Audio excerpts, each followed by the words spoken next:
Welcome to the Advance Your Art podcast, where we talk about the journey from artist to entrepreneur and everything in between.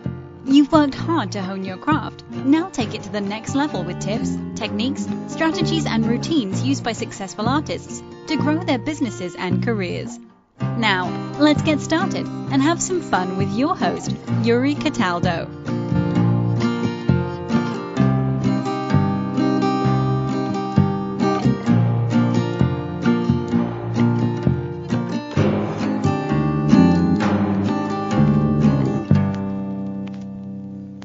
Good morning, Masha. How are you today? Good morning, Yuri. I'm very good. And how are you? I'm doing well. It's a beautiful sunny day. How are things in Spain? It's a really beautiful sunny day. It's actually noon here, and it's typical June day in the south of Spain. Very warm. That sounds absolutely wonderful. What made you want to live in Spain? Well, I am a Russian American, naturalized American. I was living in Florida for 10 years. I graduated there from the university, and I was recently married at the time, wanting to start a family, and my husband is European, so we decided to start our family in Europe. Mm-hmm. So I like Europe. I like the culture and the history and the whole the mindset, I guess. So anyway, we were looking for a place to start a family, something safe, something. Sure. Yes, it was a good climate, and we lived in Austria and London, in Bulgaria, and then we found this little town called Marbella, mm-hmm. Which is like not far from Gibraltar. It's the south coast of Spain on the Mediterranean Sea. And we thought it was perfect. It was just to raise children. And so I have 3 now. Oh, congratulations. Thank you. Well, wonderful. So your story and your journey is absolutely fascinating. But before we dig into some details, I'd like to ask you about ballroom dancing. Mm-hmm. What made you want to become a ballroom dancer and a very successful ballroom dancer at that? I used to dance as a child. I used to do ballroom dancing and compete till I was about 17. Mm-hmm. Then I immigrated and I continued dancing in America. I danced professionally. I danced with different groups, not ballroom, like other jazz and modern. And then I taught dance for over 10 years. Mm-hmm. So dancing is a big part of my life. In fact, I got my degree. I majored in math and mathematics, and I minored in dance mainly because when I immigrated to America, I didn't speak any English. Mm-hmm. And those were the 2 things that I could do without good knowledge of English. Yes. Math. As a Soviet, ex-Soviet, I was very good in math, so that was relatively easy. Mm-hmm. And my dancing background, again, also didn't require knowledge of the language. So dancing has been a part of my life for many years. But after my second child, I didn't have the time to teach or to dance. And then my third child and the career and everything. Mm-hmm. And just about 5-6 years ago, I said, well, I really, really miss dancing. And I just had this pull towards doing that, and I finally decided that I was worth it. Let's put it this way, because very often we ignore this, our desires, what feeds the soul, because we find a million excuses, like, I don't have the money now, I don't have the time now, I have other priorities, I'll do it later, I'll do it when I retire, and then, life is over, and and then you don't do what you love. So I said, mm-hmm. No, I'm not going to make that mistake. So I found a way to start dancing. And then every time I'd finish a class, it'd be like, oh, it's the best thing I've done. Like, I'm so happy to be doing this. And so I encourage everybody to do what their soul is calling them to do, because that's what feeds us. Mm-hmm. Yeah. So I'd like to then jump into, because it sounds like your dancing career also kind of mimics the journey you had. How was it, or what was it like coming over at 17 as a refugee and starting over? Very, very difficult, and probably difficult also for people to understand what it felt like unless you experience it. Because at the time, it was 1987, so Gorbachev came into power a year before that and started to change things around, and gave permission to Jewish people to leave, to go to Israel. But when you get that permission, you become the enemy of the state. And, everything is taken away from you. And the way, my parents told me not to tell anyone we're immigrating because it was physically dangerous. If you consider to be the enemy, I don't know, all kinds of people could beat you up or something. Or anyway, they kind of kept me at home. They won't let me go anywhere until we left. And it was very difficult also because I was 17. I had a lot of friends. I was actually very happy. Growing up as a child in the Soviet Union was not bad at all. On the contrary, because education was free and there was lots of things for the children. So later it got more difficult. But as a child, a teenager, I was having a very good time. I didn't want to leave.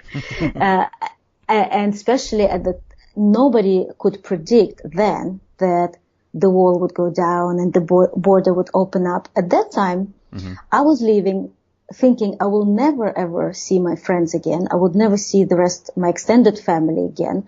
We couldn't bring anything with us, not even pictures or group pictures. I'm not even talking about material possessions. Like we left with just a little suitcase and $80 per person. So, leaving all that behind, but for me especially, my friends and family, and not being able to correspond with them because that would put them in danger in a way because the KGB would be questioning them, but then people are not allowed to be in contact with, we're not allowed to be in contact with, somebody who's outside, of the Soviet Union. So that was very, very tough. And on top of it, going to a country that after so many years of Cold War, we didn't have a clear understanding. We thought it was just full of homeless people and, bad people, just kind of like America. I'm pretty sure Americans felt about the Russians or the Soviets. Right.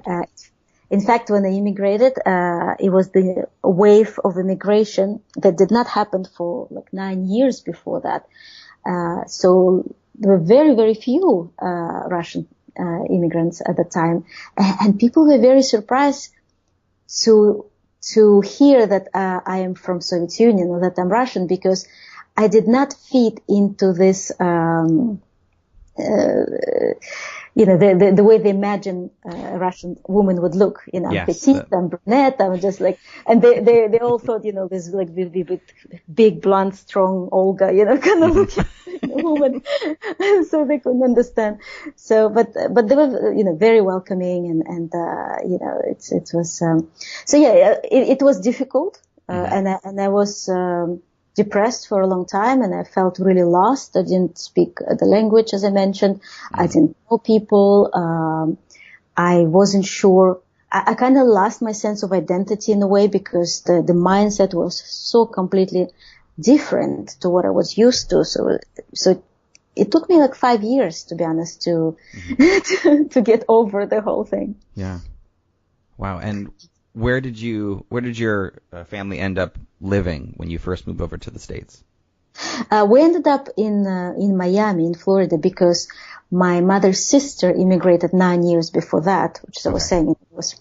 And so we had a bit of guidance. But, I was 17, almost 18, and my parents needed to survive, and I had a little brother that they had to look after. So immediately I had to look after myself. The whole survival thing kind of kicked in, and I worked many different jobs while I was putting myself through college. I couldn't count on my parents to help me because, like I said, they needed to survive themselves.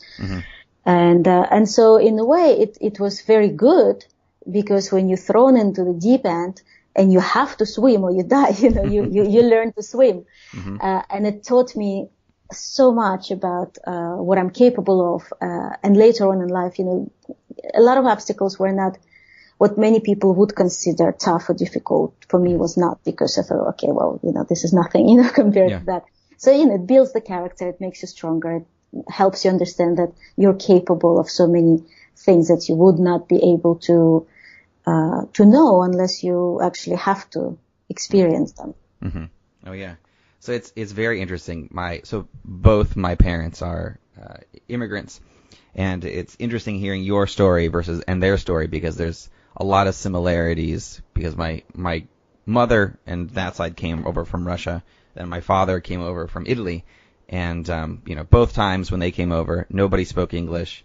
And I always listen to stories of my grandmother talking about how she used to watch soap operas to learn English. Mm-hmm. Where in your own journey to learn English, was it through the educational system or was it through watching television? No television. I had no time for that because, like I said, I had to work and study. But because I left before I was able to get my high school diploma, and I arrived with no diploma, they would not accept me to college. They said I have to go to high school. And in the Soviet Union, schools, even high schools, are very highly, kind of like China still is, you wear uniforms, you cannot have makeup, your nail, like everything have to be, like your hair have to be pulled back. It's so very regulated in that way. And when I I was in Miami and we went to the high school. Yes, you're right to laugh because, I got scared when I went inside. Seriously, I looked at my mom and I said, they're going to eat me alive. I knew they would because, I was just so unprepared for that. It was late 80s and this, there was boom boxes, remember those? Yeah. You're listening, yeah. And there were all this bright 80s clothes, this short skirts and the hair. And I was like, where am I? I'm like on another planet. I said, Mom, there is no way. There is absolutely no way I'm coming here. So somehow I managed to get into college to study English then. Okay. Then I had to leave. Then, eventually I just, and because I had to work, I would just walk around with the little dictionary. Obviously there were no phones then. Like now it's very easy, with the translators, much more, efficient. But then I was working with that little book, the dictionary, and I would look for every word, I kind of point to the word or try to say it. It took some time, but after 2 years, it took me 2 years to speak fluent in English. But after 6-7 months, I was already starting to communicate because there were no other people who spoke Russian. So you have to learn it. There's no other way. Yeah, that was my, both of my parents had this very similar experience where it was they didn't have anybody else in their area, so they had to learn very quickly. So it's, So what did you do after college? So you went to college studying math and dance. Did you know what you wanted to do after college, or did you, I guess, try to do find yourself or find another journey after you finished college? Yes, excellent question, because that actually leads to why I started my whole career of coaching and writing. Oh, sure. One of my biggest points of internal suffering, I should say, is that I lacked purpose. I did not know what I wanted. This to answer your question. I really did not know, and I really envied people that knew. They had this clarity about what they want to study, who they want to be, what they want to do in life. It was fascinating to me because I never knew, and I took all kinds of different courses in college and then university to see maybe something will click and I would suddenly, like it, but nothing was happening. I went to university after college. I went to university to study education simply because I wanted to travel, and I thought, well, no matter where I go in the world, they always need teachers. I would always get a job as a teacher, and I did enjoy teaching and learning anyway. So I got my bachelor's in elementary education and teaching English as a second language. But even then, I still lacked that sense of purpose. I wanted to change the world, to be honest. like a lot of people I think do, but I thought, like, what can I do? This little Russian girl in this big country, like what can I do to change the world? And then I realized that I made a decision